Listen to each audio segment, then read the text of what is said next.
اگر یہ سب کچھ ہونا ہے، اگر یہ ہونا ہے کہ یوٹیوب چینل پر قومی اسمبلی کی آج کی کارروائی پبلک نہیں ہو، پرائیویٹ کر دی جائے، تو پھر میں اس ایوان کو کہ یہ عوام کا نمائندہ ایوان ہے، وہاں کیا ہوا ہے، اس حکومت پر کیا تنقید ہوئی ہے، اپوزیشن نے کیا بات کی ہے، اور اپوزیشن جمہوریت میں حکومت سے زیادہ ضروری ہوتی ہے، اس ایوان کی کارروائی اگر پرائیویٹ کر دی جائے تو پھر میں کیا سمجھوں؟ میں اس حکومت سے بطور صحافی، بطور ووٹر، بطور شہری جو سوال کروں، سوال کا جواب میں کیسے مانگوں؟ کیونکہ سوال کرنے کے لیے جو درکار چیز ہے وہ میرے پاس مکمل طور پر موجود نہیں ہے۔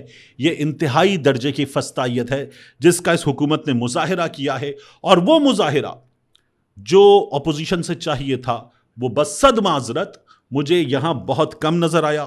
تو اچھا تھا، محمود خان اچکزئی صاحب کی گھن گرج اچھی تھی، تقریر اچھی تھی، تقریر کے کچھ حصے ہمیں الگ سے ملتے ہیں، وہ ملے، لیکن کیا وہ احتجاج کہ جس کی ہم توقع کر رہے تھے یہ وہ احتجاج تھا؟ نہیں۔ وہ جو کہتے ہیں یہ داغ داغ اجالا، یہ شب گزیدہ سحر تھا جس کا انتظار، یہ وہ سحر تو نہیں۔ اگر یہ وہ سحر نہیں ہے اور اس سحر کے نہ ہوتے ہوئے، اس ظلمت کے ہوتے ہوئے آپ کو احتجاج کرنا ہے، صدائے حق بلند کرنی ہے، عوام کے حقوق کے لیے علم بلند کرنا ہے، تو پھر کیا آپ نے علم بلند کیا؟ کیا آپ نے صدائے حق بلند کی؟ کیا آپ نے احتجاج کی وہ توانا آواز بلند کی جو مجھے بطور شہری مطمئن کرے، بطور ووٹر مطمئن کرے، بطور صحافی میں سمجھوں کہ اس پارلیمان میں ایک ایسی اپوزیشن ہے جو اپنا حق مانگ رہی ہے، اور ایک ایسی حکومت ہے جو جمہوری روایات کی پاسداری کر رہی ہے؟ یہ مجھے نظر نہیں آیا۔ تو مجھے جہاں حکومت سے شکایت ہے وہاں اس سے زیادہ شکایت اس تگڑی اپوزیشن سے ہے جو حکومت کے سامنے وہ نہیں کر سکی جو اسے کرنا چاہیے تھا۔ اس کے بعد میں آپ سے عرض کروں عمران خان کی ٹیم نے جو کیا ہے، احسن اقبال صاحب پہ میں ابھی آتا ہوں، ان پہ بات کرتا ہوں، لیکن جو عمران خان کی ٹیم نے ہمارے سامنے کیا، آج نعیم پنجوتا صاحب کی درخواست تھی عمران خان صاحب کو اسپتال منتقل کرنے کے لیے سپریم کورٹ آف پاکستان میں، اور سپریم کورٹ آف پاکستان نے وہ درخواست واپس کر دی۔ ہم نے اسلام آباد ہائی کورٹ میں کیا دیکھا؟ عمران خان کی ٹیم بار بار جاتی ہے، ایک دیوار ہے جہاں پر جا کر وہ ٹکریں مارتے ہیں اور بتاتے ہیں کہ ہم اڈیالہ جاتے، اڈیالہ جا کر کہتے ہیں یہ درخواست ہے، اس پر دستخط کروا دو، نہیں ہوتی۔ ہم جاتے اور کہتے ہیں یہ کاغذات ہے، اس پر دستخط کروا دو، نہیں ہوتے۔ وہ ملاقات جو مشاورت کے لیے ہو ایک کلائنٹ کے ساتھ، وہ ہونا تو دور کی بات، لیکن وہ کاغذات جو دستی پہنچائے جائیں نہیں پہنچتے، وہ کاغذات جو کوریئر کے ذریعے پہنچائے جائیں نہیں پہنچتے، وہ کاغذات جن کے لیے دھوپ میں کھڑے ہو جائیں نوجوان وکلا اور منت ترلا کریں جیل حکام کا، وہ کاغذات نہیں پہنچتے، عمران خان کے دستخط نہیں ہوتے۔ اور یہ عمران خان کا رائٹ ہے، یہ کسی بھی شہری کا رائٹ ہے۔ جب وہ سپریم کورٹ آف پاکستان میں درخواست پہنچی ہے تو سپریم کورٹ نے کہا کہ یہ ہمارا اعتراض ہے کہ ان کاغذات پر عمران خان کی دستخط نہیں ہے۔ اسلام آباد ہائی کورٹ دستخط کروا کے دو اتنے وقت میں یہ آرڈر جاری نہیں کرتی، اور پھر جب آپ سپریم کورٹ جاتے ہیں تو اس آرڈر جاری نہ ہونے کی وجہ سے، دستخط نہ ہونے کی وجہ سے آپ کو وہاں یہ اعتراض سننے کو ملتا ہے کہ آپ کی درخواست پر آپ کے کلائنٹ کے دستخط نہیں ہے، شکریہ، واپس لے لیجئے۔ یہ پتہ ہے کیسا عمل ہے؟ یہ عمل وہی ہے جو لاہور ہائی کورٹ میں اور دیگر عدالتوں میں فوجی عدالتوں کے فیصلوں کے خلاف اپیلیں لے کر جانے والوں کو نظر آ رہا ہے، ان کے سامنے ہے۔ جب وہ جاتے ہیں اور کہتے ہیں کہ یہ ہماری درخواست ہے، اس درخواست کو سن لیجئے، تو عدالت کہتی ہے لائیے، ہم سنتے ہیں، آپ کی یہ جو درخواست ہے یہ فوجی عدالت کے فیصلے کے خلاف ہے، اب ہمیں دیجئے فوجی عدالت کا فیصلہ تاکہ ہم آپ کی درخواست پر کارروائی کر سکیں۔ اور فوجی عدالت کا فیصلہ ان درخواست گزاروں کے پاس نہیں ہے، جو ان کے پاس نہیں ہے اس پر عدالت کہتی ہے اب ہم کیا کر سکتے ہیں، اور وہ بیچارے واپس آ جاتے ہیں۔ تو اس سسٹم سے یہ حکم جائے فوجی عدالتوں کو کہ آپ ان کو تحریری فیصلے دیجئے، وہ فیصلے نہیں مل رہے، اور وہ لوگ جو اس سسٹم سے انصاف چاہتے ہیں، پاکستان کی جمہوریت سے، پاکستان کی عدالت سے، پاکستان کے نظام انصاف سے انصاف چاہتے ہیں، انہیں انصاف کے حصول میں مشکلات کا سامنا ہے۔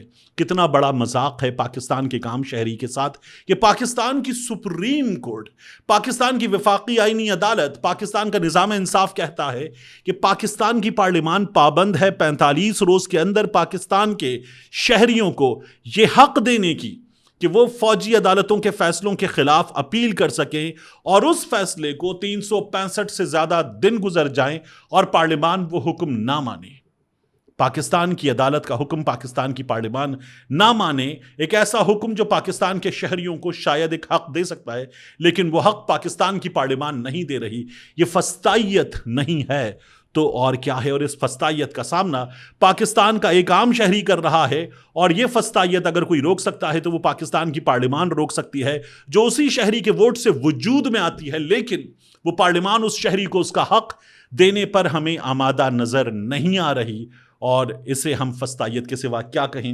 یہ میرا سوال ہے آپ سے. دوسرا، احسن اقبال صاحب آج آسماں شیرازی صاحبہ کے پروگرام میں موجود تھے. احسن اقبال صاحب نے وہاں پر جو گفتگو کی 5 عدد جھوٹ بولے. احسن اقبال صاحب کہنے لگے کہ آج دنیا کے مختلف ممالک کے پاس یہ گنجائش ہے کہ وہ شاک ایبزارب کر سکیں. بات ہو رہی تھی کہ پاکستان میں مہنگائی بہت ہے تو وہ ریزروز کی بات کرنے لگے اور بتانے لگے کہ پاکستان میں یہ گنجائش نہیں ہے. بات یہ کہ جب ججز کی تنخواہیں بڑھتی ہیں، اسپیکر کی، چیئرمین سینٹ کی تنخواہ بڑھتی ہے، دیگر بڑی بڑی شخصیات کی تنخواہیں بڑھتی ہیں، تو کیا پاکستان کی اکانومی کے پاس یہ گنجائش ہے کہ وہ یہ شاک ایبزارب کر سکے؟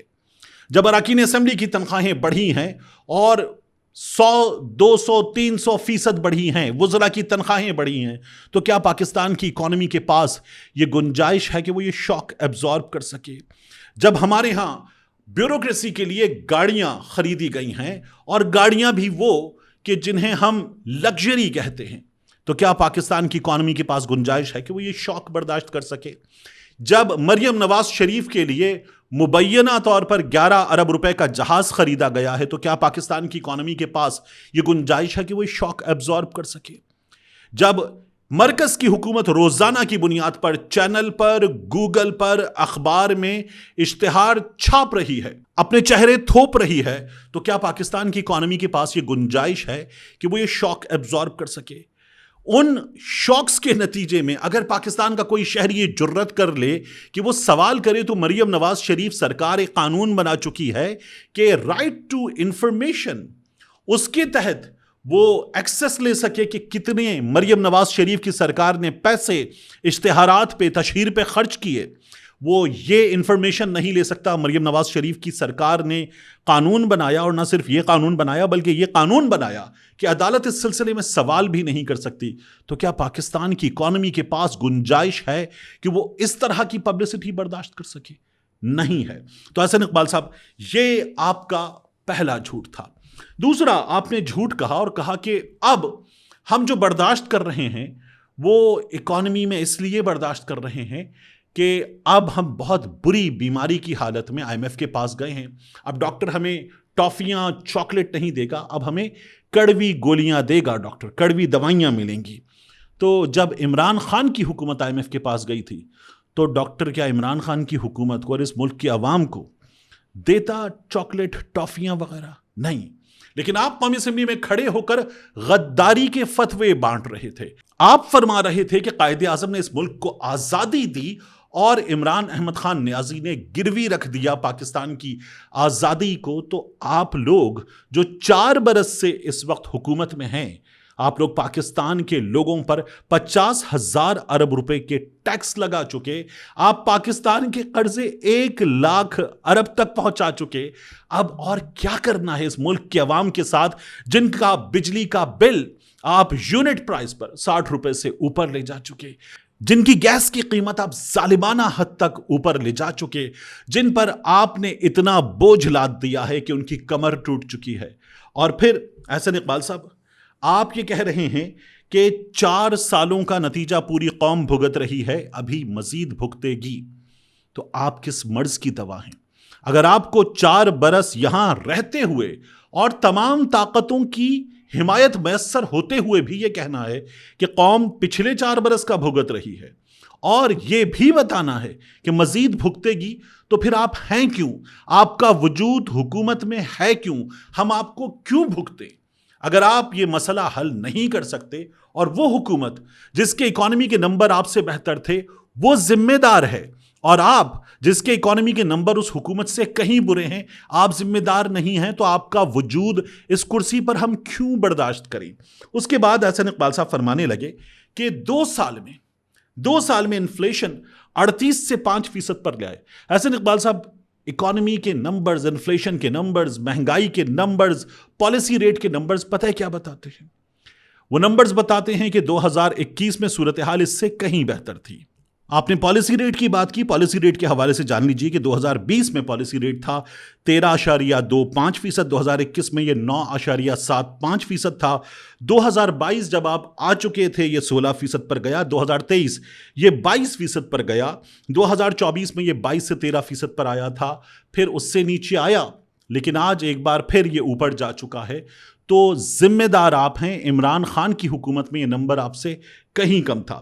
پھر اس کے بعد احسن اقبال صاحب آپ نے انفلیشن کی بات کی۔